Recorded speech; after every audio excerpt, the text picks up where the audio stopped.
हमारा नाम सालखन मुर्मू है। हम 2 बार लोकसभा के सदस्य रहे हैं। अभी आदिवासी सेंगेल अभियान, सेंगेल का मतलब है सशक्तिकरण।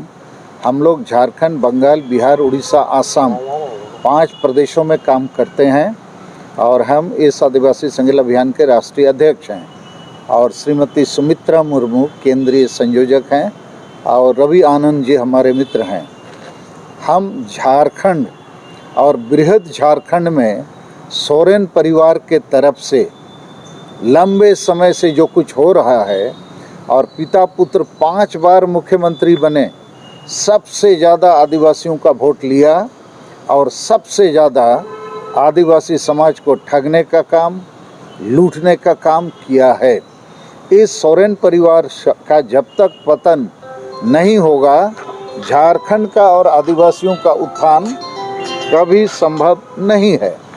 और इस सोरेन परिवार से हमने 10 सवाल यहाँ रखे हैं जो जनता के बीच में इनको जवाब देना पड़ेगा। और उन सवालों का लबोलबाब यही है कि अभी जैसे आज भी खबर कागजों में आया है, हेमंत सोरेन साहब ने कहा है हमको जो करना था हमने कर दिया, अब दिल्ली समझे। कहने का मतलब हमको जो ठगने का काम जो करना था हमने कर दिया, पूरे झारखंड को ठग दिया, अब दिल्ली समझे।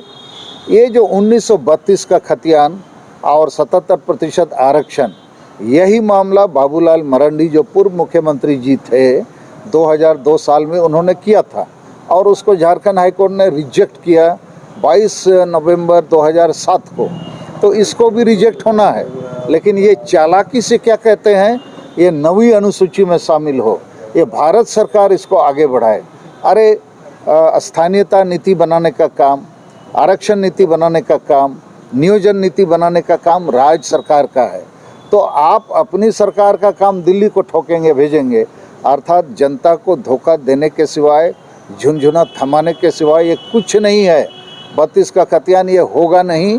तो इसलिए हमारा कहना ये है कि बार बार ये जो शिबू सोरेन साहब, हेमंत सोरेन साहब, जेएमएम पार्टी झारखंड के आदिवासियों के साथ, मूलवासियों के साथ धोखा करती है, ये बहुत गलत है, निंदनीय है। हम सालखन मुर्मू और आदिवासी सेंगेल अभियान, हम लोग इसके खिलाफ हैं। और 10 सवाल में जो खास सवाल है, एक कि हेमंत सोरेन और इसकी पार्टी को ये तय करना है ये कुर्मी महतो को आदिवासी बनाना चाहते हैं, नहीं बनाना चाहते हैं, ये कुर्मी महतो के साथ हैं या आदिवासी के साथ हैं। दूसरा सवाल है ये संताली भाषा जो राष्ट्रीय मान्यता प्राप्त है, इसको ये झारखंड में प्रथम राजभाषा क्यों नहीं बनाना चाहते हैं।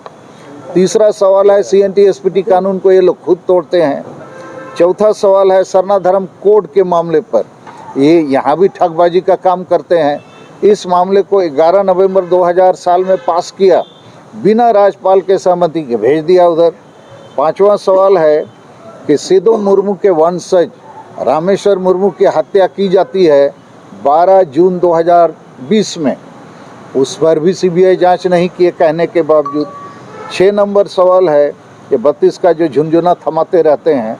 7 नंबर सवाल है कि शिबू सोरेन साहब ने 1993 में नरसिम्हा राव से 3.5 करोड़ रुपया लिया, झारखंड को बेचा। वो चाहते तो बृहद झारखंड भी मांग सकते थे।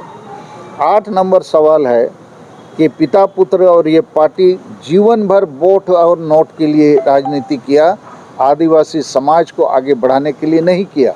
और समाज में जो सुधार होना चाहिए था, आदिवासी समाज आज भी नशेपन, अंधविश्वास, डायन प्रथा, वोट को हड़िया, दारू, चकना रुपयों में बेचने का काम ये करते हैं, इसका सुधार का काम नहीं किया और झारखंड को बेचने का ही काम किया, चाहे गिट्टी बेचे, बालू बेचे, कोयला बेचे।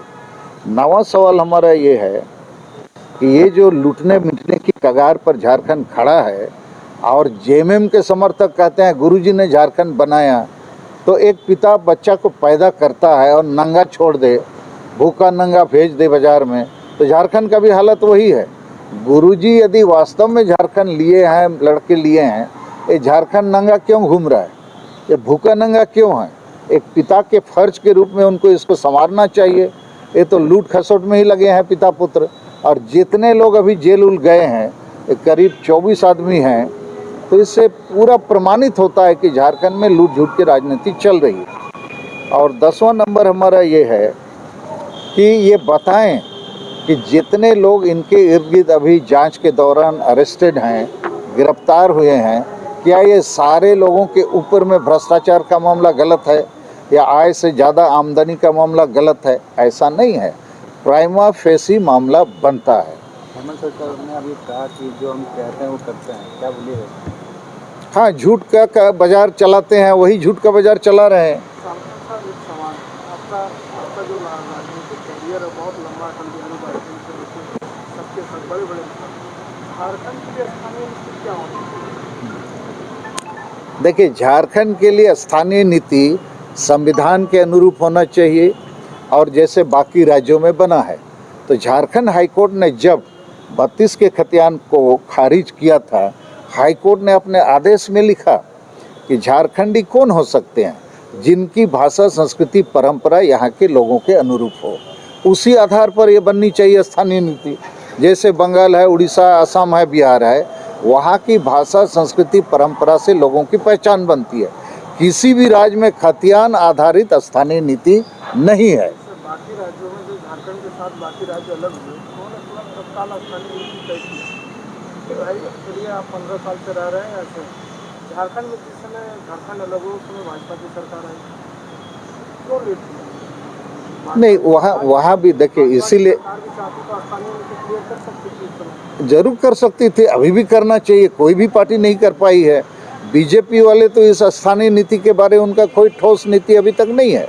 लेकिन मेरा कहना है, हाईकोर्ट ने जो खारिज किया, उसने लिख के सजेशन दिया कि भाषा, संस्कृति और परंपरा को आप आधार बना सकते हैं, और उसका कारण भी बताया।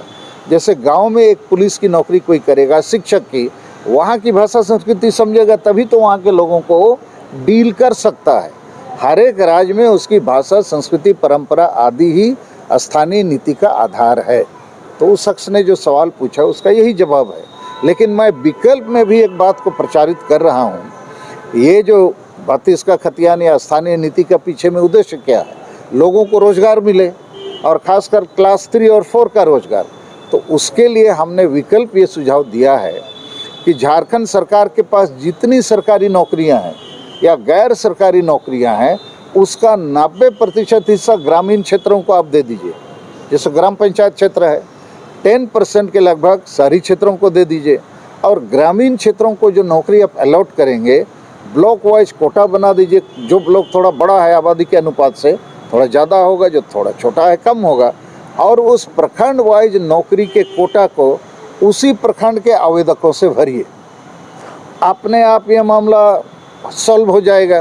खतियान की ज़रूरत नहीं है। गांव में हर कोई एक दूसरे को जानता है, इसका मकान नंबर कितना है, गांव है, टोला है, वार्ड संख्या है, तो कोई बवाल नहीं होगा। शहर में 10% जो नौकरी है, हम कहते हैं थोड़ा बहुत बंदरबाट हो सकती है, होने दीजिए।